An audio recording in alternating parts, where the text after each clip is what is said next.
going on, everybody? My name is Stefan I, and I am the CEO and owner of Pursuit Health and Performance, and welcome to our podcast. I have a special guest again. Brooke is on with us. She was on previously where we talked about fear, making promises to yourself, keeping the promises, and how to build confidence. But today we want to talk about, a little bit about our journeys. Okay, I think we do work with people that are ex-athletes, and I'll dive in what that means. I'm not talking about professional athletes, although we have worked with some semi-pro people, but it's more based on like, I would consider myself an athlete. I think Brooke would. I would, at least for her. And it's like, what do you do after high school? Or even what do you do after college? And I think a lot of athletes find themselves lost, and they try to like usually go to CrossFit gym or something. They want the competitiveness and kind of what it's looked like.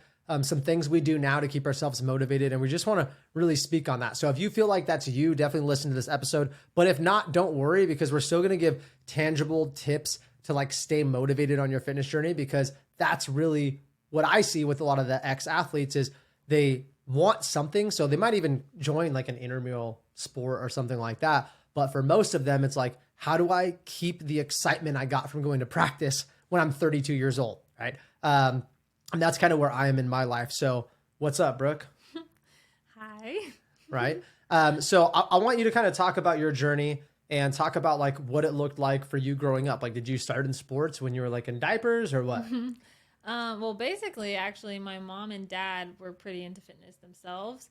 My mom, she did like those little step aerobics in the house, and we always saw her doing the workout videos, and we did them with her.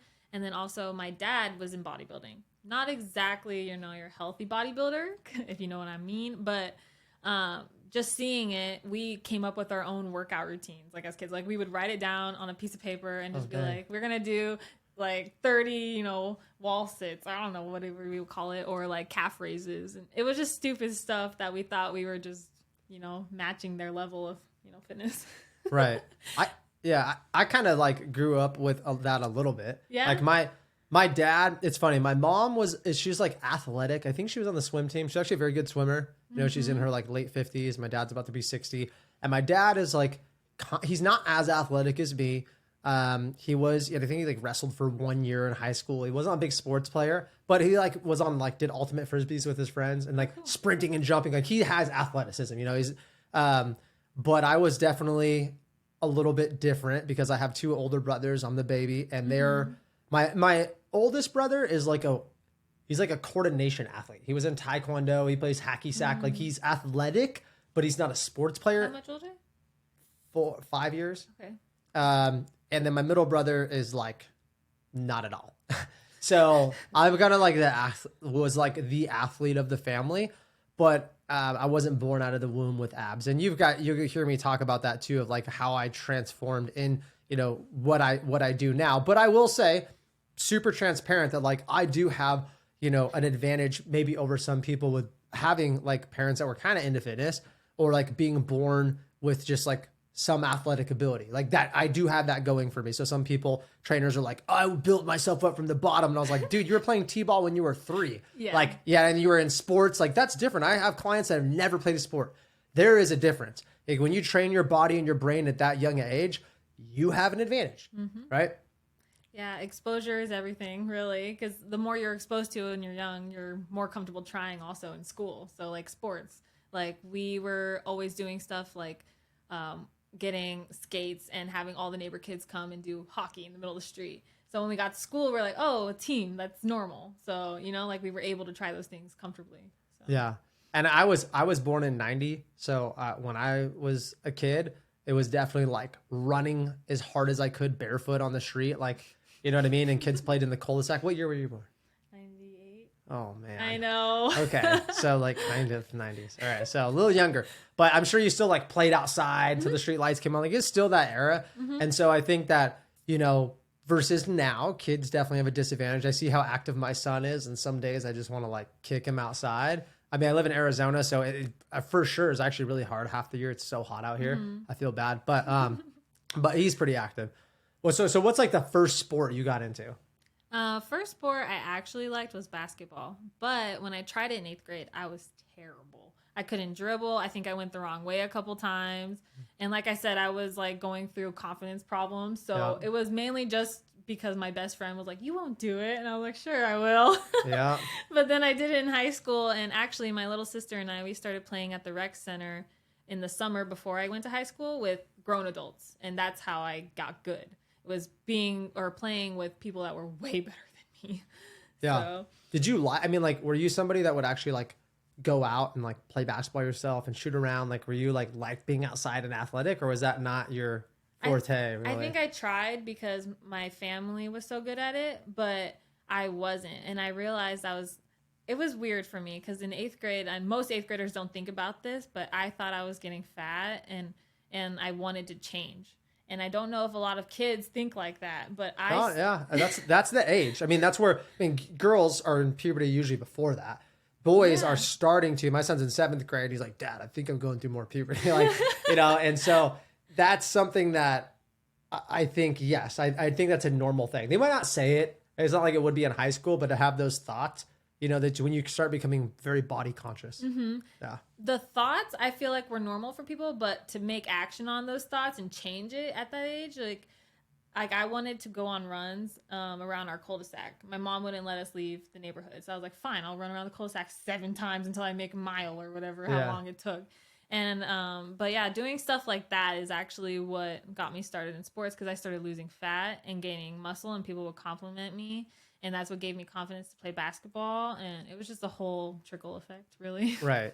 But it kind of, do you think there was a negative to that since it like backed up like, obviously you getting fit and stuff, but if you weren't fat and you thought you were fat, do you think that like doing the sports and like people complimented you, like, I have to do this now. I always have to do this because this is like where was your confidence like laid on that?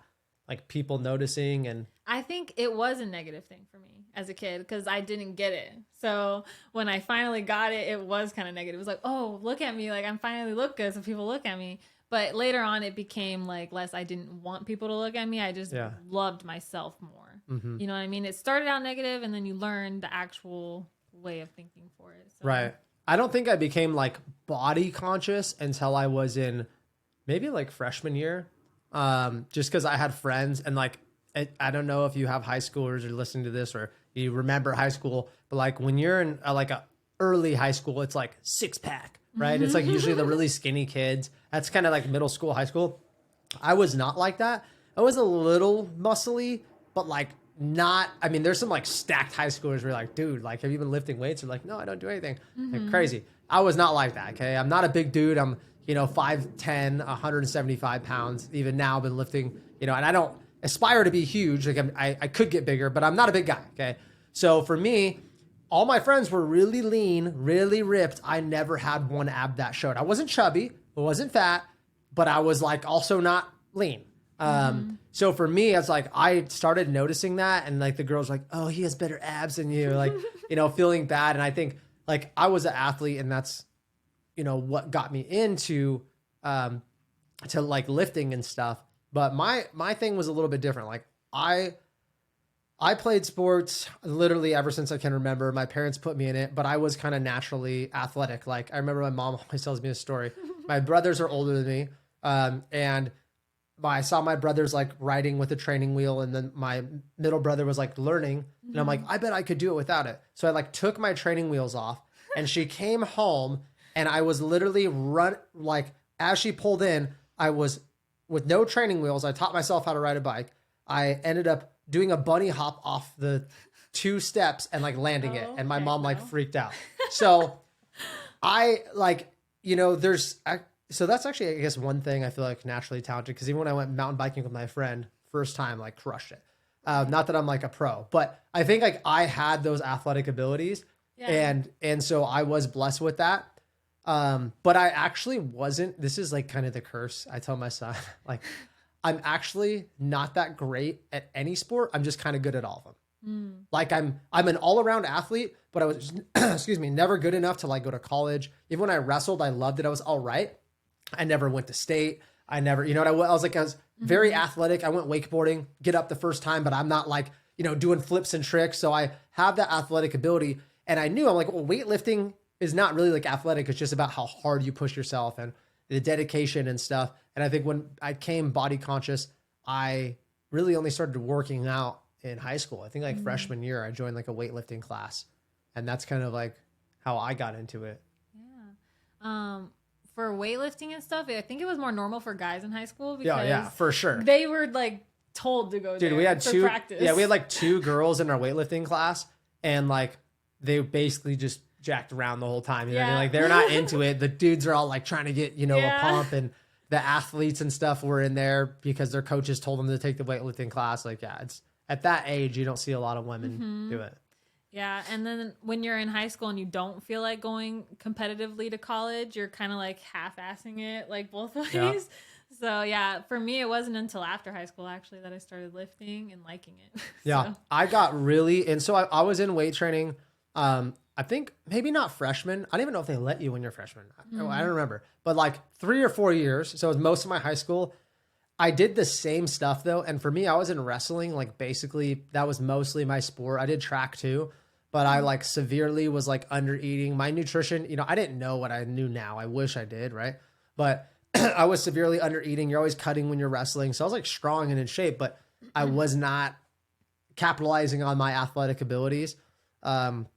So it was definitely hard for me to like make a lot of like gains in the gym, both strength, performance, because I wasn't recovering. I didn't really understand nutrition. I didn't understand recovery. I didn't understand all this. And, they teach you proper form, but they don't teach you like anything about the body, like personal training type stuff, which, I wish that they did. Maybe I'll end up like when did reforming. You like finally learn about that then? Yeah. So I would say that I did a little bit of my own research. I remember the first time I went to GNC, I worked at the movie theater and I had like a fat paycheck and I dropped like $250 and I got like protein and creatine and if you're a guy listening to this, your first GNC trip, okay, or your vitamin shop trip. Dude, I got everything and dude's like, you're going to get jacked. And I was taking like creatine, like 189. They're like these silver pills from freaking GNC and the Waybolic protein and their vitamin packs. And dude, I will say though, like it is a little bit of placebo, but my body probably was also like really malnourished just in the fact that I was in high school. I was eating like cereal and, crappy stuff. Yeah. My parents ate healthy. I will say that we didn't eat out all the time. Like it wasn't terrible, but they were not fitness people. Okay. So they didn't understand not using oils and the things I know now. But I remember I'm a late bloomer too. Like legitimately I had like no armpit hair until I was like in maybe like 19 or 18. So yeah, like, and even like my facial hair, I'm about to be 32. I didn't actually get like side facial hair until a couple of years ago.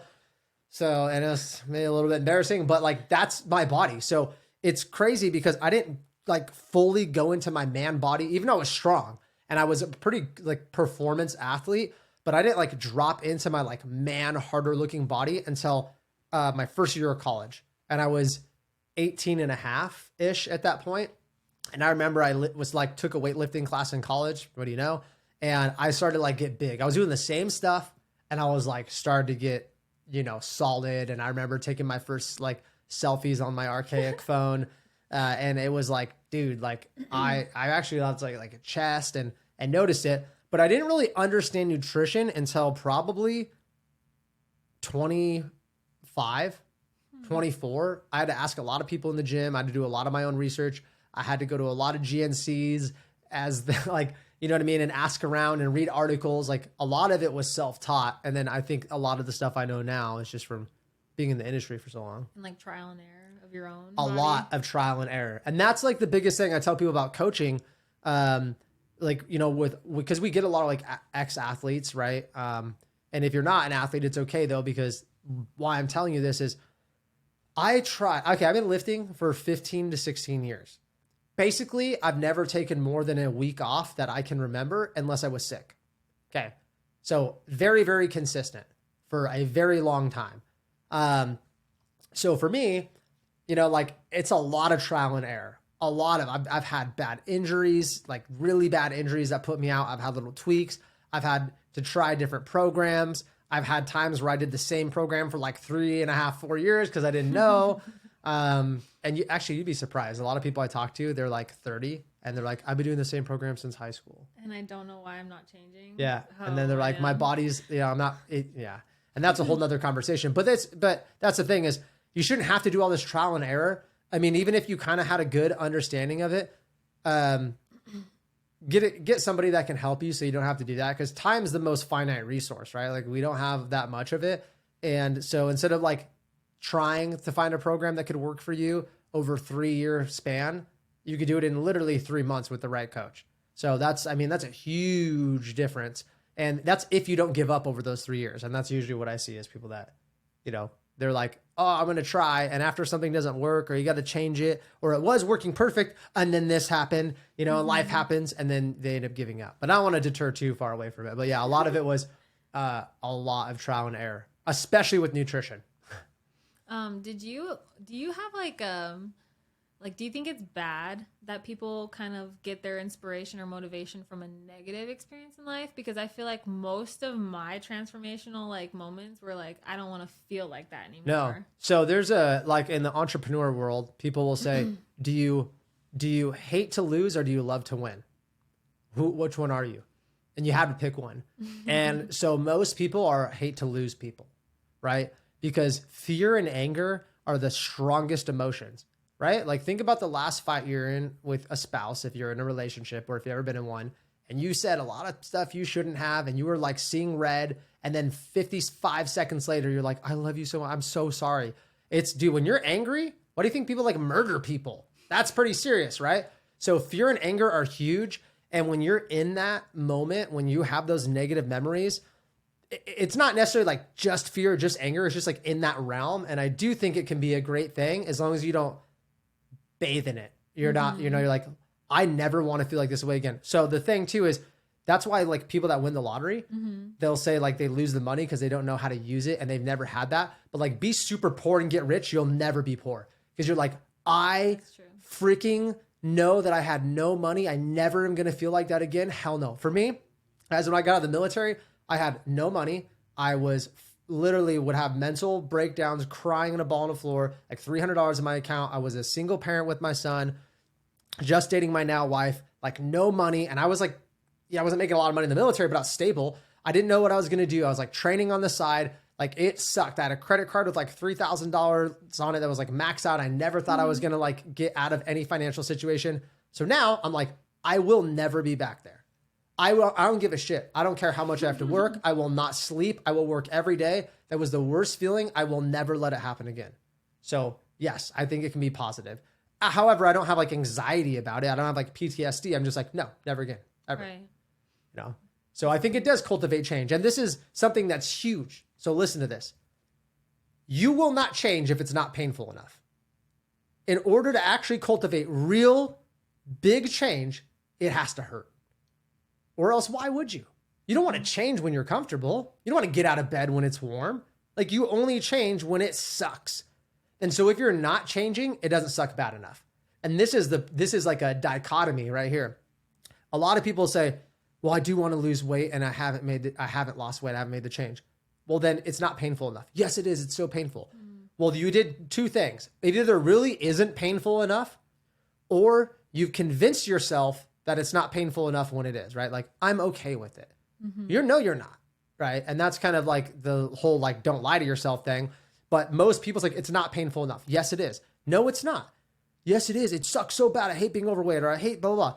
Or I hate this relationship. This relationship's so toxic. It needs to be more painful. If it's painful enough, you will pull the thorn out of your side. Most people, right? Just 99.9% of people are not going to sit in utter desperation, pain, and do nothing about it. Right? So sometimes you actually have to get yourself painful. Look at alcoholism. People that are alcoholics usually have to do some terrible crap to change. They like accidentally, not accidentally, but like they beat their spouse. They got into a DUI. They got in a car wreck and they go, that's it. Right? There's like this huge, dramatic, painful experience. Or how many times have you said, I'm never drinking again after you got super sick and super shit-faced, right? So I think the painful experiences like are actually really important. It's really hard to change and keep the change when it wasn't painful. Because you could change, but how long are you going to keep it for? And I don't think if you experience the painful thing, then it's not going to. And that's why I have a hard time telling you, like, I couldn't train people, because unless you have that connection with yourself where you just hate this so much about yourself that you're ready to change, like, that's the part where I kind of disconnect from people. But you already have your own kind of thinking of that. And I'll say too, like, the whole like self-love thing, it is hard. And that's a dichotomy too, because like you should love yourself. But if you say that I hate the way you are, that's okay. Now, hate's a strong word. Okay. You could say dislike. And I'm not going to say you should, because I don't know where you are. But if you say, I dislike it, and then people go, you should love yourself where you are, that's complete BS. Who are they to tell you that? Well, they shouldn't feel bad about themselves. Yes, you should. If you should, right? Like if you're doing bad things, if you are lying to yourself, if you're not keeping promises, if you're overeating and being a glutton, if you're not going to the gym or taking care of your body, if you were to emotionally neglect your kid, and people were to be like, and you feel like a bad parent, and you were to state that, will people be like, don't say that about yourself. You're a really good parent. You're like, no, I'm not. Like, I'm literally never, you know what I mean? Like, that's the same thing.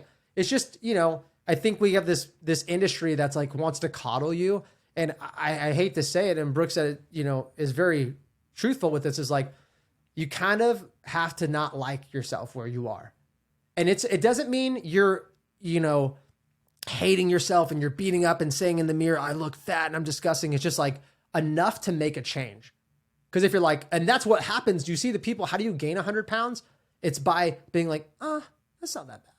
Oh, it's not that bad. Oh, it's not that bad. Oh, it's not that bad every 10 pounds. Right? If you would have just been like, oh, this is disgusting, or this is bad, I got to do something, you'd do it. And I know this, and you say, how does this guy know? He's never been overweight. I've helped hundreds and hundreds of clients, obese, morbidly obese. I get on calls all day long with people that have 10, 20, 30, all the way up to 100 pounds more to lose. I've been doing this a long time, and I know the mindset. I have check-ins every single week with my clients. I have a lot of experience, okay? So I totally understand it, and I never tell my clients to hate themselves. I never tell them that, but I challenge them to think about, why aren't you doing this? What do you think would make a difference? What do you think it would take to have you track your food every day if you're missing it? What is missing? Well, I don't know, probably this. And then we ask another hard question and another hard question, and we dig and get to the root of the problem. But yeah, I think, it can be hard to relate, but you should not like where you are if you actually don't want to be there. Like, that's the thing. Do you like the body you have? Is that your ultimate body? Doesn't mean you have to starve yourself and work out every day to get there, but having an end goal is great, because if you have no goals, you die. And I mean, like, from the inside, because you stop growing as soon as you stop learning. And you have to always be trying to achieve something. Like, if I had no goals in the gym, I would be very inconsistent. It would be extremely boring. I would not go. Right. And that's why you see those people that have no financial goals or no aspirations. And, we see commercials and movies, and we laugh, and they're in the cubicle on it, they kill themselves. It's not just because their job, they just have no aspirations. They're living to live. They're not living to like achieve anything. Right. Living to pay the bills, living to get by, but don't have any actual fulfillment desires within inside. And I think, like, as athletes too, if you're listening to this and you are an athlete, you know that even if you haven't played sports for 10 years, even if you haven't played sports for 20 years, you probably have some type of like intrinsic motivation, probably more than other people. And if you're not, if you're not an athlete, it doesn't mean you can't find that. And I always tell people, look in all areas of your life, right? Look in your finances, look at your family, look at your relationships, look at your work, look at other areas. Which one do you feel like you're doing the best in, right? Or which one do you feel like you're crushing? That's even better, right? It's more positive. And then be like, okay, like, why? What are the things I do in those areas that make me excited? Like, why am I so good in that area? And then you can kind of use that to, I feel like, help yourself a little bit. Mm-hmm. And then, like, when you're trying to transition from doing athletics to just making it an everyday habit, it's a little bit more tricky, because you're holding yourself accountable now. It's not a team thing. So when that's hard. Yeah. So like, your teammates will all be like, oh, you're slacking. That's why you didn't make like that shot at the game the other night. You didn't practice hard enough. And that might be true. But if it's just you in the gym, like, oh, I didn't pick up that weight. Oh, it's just because I'm not strong enough yet. No, it's because I didn't want to do it. I didn't want to fail at lifting that weight. Right. And I think I see a lot of athletes that, like, ex-athletes that they lose their way because they don't have the competition there. They don't have a structure anymore, but they crave it because it's awesome. And guess what? That's like what we do with coaching with Pursuit. You have a plan. You know exactly what to do. That's why we call ourselves coaches. We're coaching you, guided education. So we're coaching you. We're telling you what to do. And then it's like, hey, go do it. So that's just like you go to practice and you're not running the practice. Your coach is like, do the drill, blow the whistle, do this. And you're like, this is awesome because I just go and I do it. And when I leave, I feel good. Yes, that's the same thing we do right now. Hey, go do this, go eat these things, here's the structure. And they go do it. And then they feel accomplished because as a coach, I task them, they completed. I tasked them, they completed. And each time they do that, they're building momentum. And even though it's not like a sport, that's my sport now. Like my wife always, like behind me, I have a pretty sick garage gym. And she's like, you spend so much time in there. I'm like, dude, that is my time and I love it. But I will say that even once in a while, I crave going to like a group fitness class or having my head coach, Mike, program me. I'm like, hey, dude, give me something different, right? I can't just keep doing it on my own, but I always have to have something to work towards. And it's hard being a coach because I'm having to keep all these individuals accountable. Yes, that's my job. I freaking love what I do, but it is hard because I'm like, who's my coach? And so sometimes I do have accountability partners, whether it's me having Brooke be an accountability partner or somebody, and like having that person there that can coach you is huge. Like I did it through business, did it through other avenues, but I need that. Like I need that structure. And so if you feel like you need structure, I'd get a coach.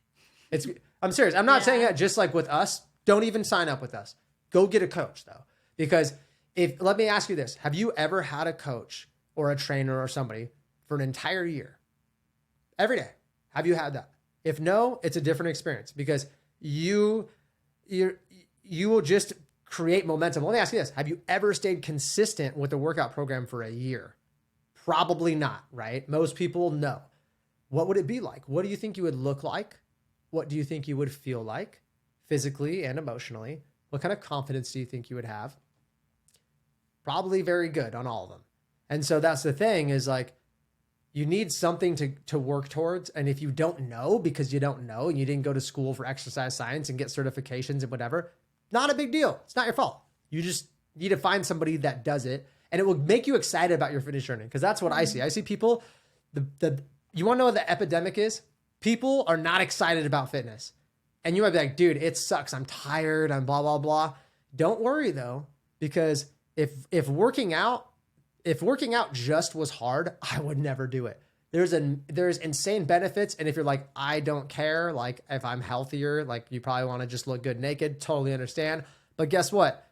I feel amazing after I get done working out mentally and physically. I'm like, I feel like $1 million. Like literally the best free drug ever, like literally.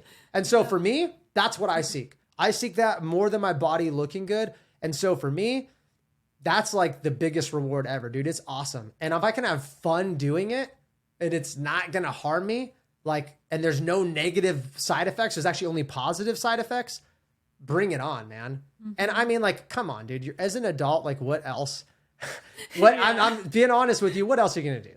Like, that's how I feel. I'm like, okay, even if I go mountain biking, even if I do this, at what point am I going to, I'm going to work out and then I'm going to watch 2 hours of Netflix instead of 3.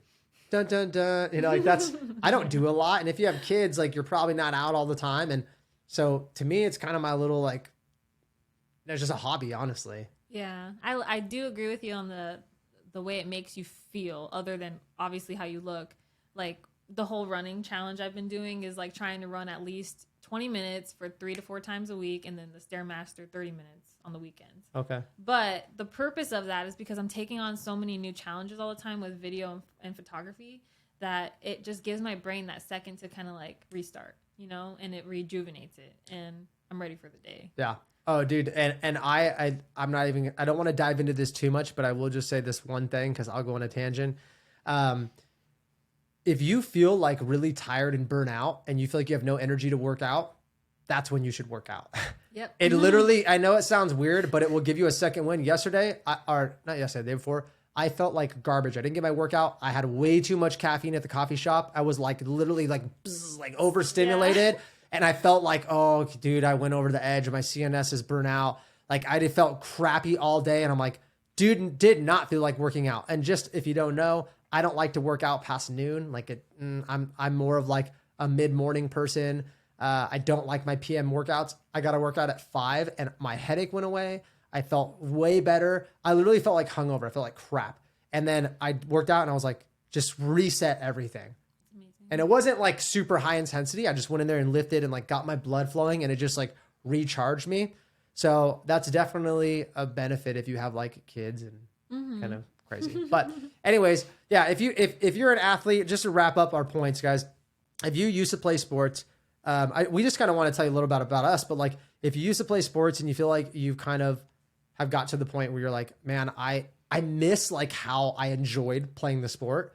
And I used to think it was fun and I was in really good shape. Yeah. Because when fitness is kind of fun or you can look forward to it, it's great. Why do you think people love CrossFit? I'm going to tell you why. People love CrossFit, not because it's just the best thing in the world, but the community is insane. Fun. Yeah. They're supportive. You're getting PRs. They're cheering for you. It's adult athletics. That's what it is. Legit. It's sports all over again when you're an adult. That's awesome. And I'm not like a huge CrossFit fan myself, but that's awesome. That's really hard to beat that culture and the vibe and the energy. And that's why CrossFit freaking took over the world for 10 years because of that. It wasn't just because people were getting super shredded. Because if you look at a lot of them, not just the pros, there's better ways to look good. 100%.